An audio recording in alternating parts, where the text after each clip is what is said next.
بسم الله الرحمن الرحيم الحمد لله رب العالمين والصلاة والسلام على رسول الله صلى الله عليه وسلم የተከበራችሁ ወንድሞቼ እንግዲህ ረመዳን የመጨረሻው ምዕራፍ ላይ ወደ አሽሩል አኺር እየገባን ነው። አሽሩል አኺር ወሳኝ ቀናቶች፣ ወሳኝ ምሽቶች፣ ወሳኝ ሌሊቶችን የያዘ ትልቁ ምዕራፍ ነው።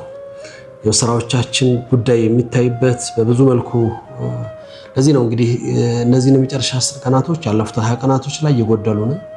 የመጨረሻ ምዕራፋችን አድርገን ወስነን አላህ ጋር ከፈጽመን ሙተቃዕ ሚነ ናር ከሚባሉት ከጀሃነም ነፃ ከሚወጡ ሰዎች ለመሆን የመጨረሻ ጥረታችን የምናደርግባቸው ጊዜያቶች ረሱል አሚን ሐቢብ አልሙስጠፋ ሰለላሁ ዐለይሂ ወሰለም إذا دخل عشر شد معزره وعقب أهله عشر الآخر ሲገባ ሽርጣቸውን አጥብቀው ቤተሰቦቻቸውን ቀስቅሰው ሌሊቱን በኢባዳ ያሳልፉት ነበር። የበለጠ ለአላህ ቅርብ የሚሆኑበት ራሳቸውን የሚሰጡበትም ጊዜ ነበር። ይሄ ጊዜ ሁሉን ነገር ያለው በብዙ መልኩ የተካተተ ጊዜ ነው። በውስጡ ለይለቱል ቀድር አለው። ለይለቱል ቀድር እንግዲህ ኸይሩ ሚን አልፍ ሸህር የተባለ በውስጡ ትልቅ ቀን የያዘ ነው። ስለ ለይለቱል ቀድር እንግዲህ ነብዩ ሰለላሁ ዐለይሂ ወሰለም በሐዲሶቻቸው የገለጹት በቁርአን ላይ የተገለጸው ቁርአን የወረደበት የመወሰኛው ሌሊት ተብሎ የሚታወቀው ይሄ ሌሊት ብዙ ነገሮችን በውስጡ አካቷል። እኛም በዚህ ቀን ለመጠቀም ዛሬ ዝግጅታችንን ሙሉ ተጥቃችንን አጥብቀን ለዛ ምዕራፍ ራሳችንን ማቅረብ አለብን። ምክንያቱም የሥራዎቻችን ውጤት የሚታየው በመጨረሻው ስለሆነ ያንን በማሳመር ሂደት ውስጥ የጋራ ኃላፊነታችንን የቤተሰቦቻችንን የረመዳናችንን ውጤት ለማሳመር ትልቅ ጥረት የምናደርግበት ራሳችንን የምንሰጥበት ጊዜ ነው።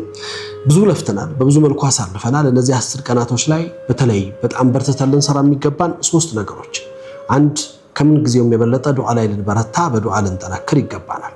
ዱዓችን ተቀባይነት ያለው ውጤታማ ዱዓ የምናገኝባቸው ሌሊቶች ውድ ሌሊቶች ስለሆኑ ምናልባት የምናደርገው ዱዓ ከለይለቱል ቀድር ጋር ሙዋፈቃ ከሆነ በዚህ ሌሊት የሚገኘው ውጤት ምን ያህል ትልቅ እንደሚሆን እንድታስቡት።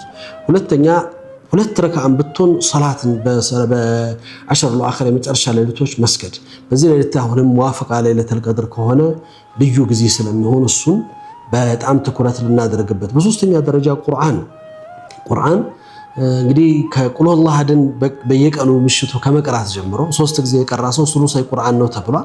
ለይለቱል ቀድር ከተወፈቀ ምን ያህል ጊዜ ሊሆን እንደሚችል ታስቡት ይገባል። ከዛ ውጭ ልዩ የቁርአን ጊዜ አድርገን የመጨረሻዎቹን የቁርአን ነብዩ ሰለላሁ ዐለይሂ ወሰለም ካን ይዳሪሱል ጅብሪል አልቁርአን በተለይ መጨረሻዎቹ 10 አኺር ላይ በልዩ ሁኔታ ነበር ጅብሪል ሙዳረሳ የሚያደርጋቸውና ይሄንን ልዩና የደመቀ ሌሊት የመጨረሻ ውድ ቀናቶች በትክክለኛ የሚሰጣቸውን ክብር ሰጥተን ኃላፊነታችንን ተወጥተን ረመዳን ተጠቃሚ ሆነን ለመውጣት ጥረት እናድርግ።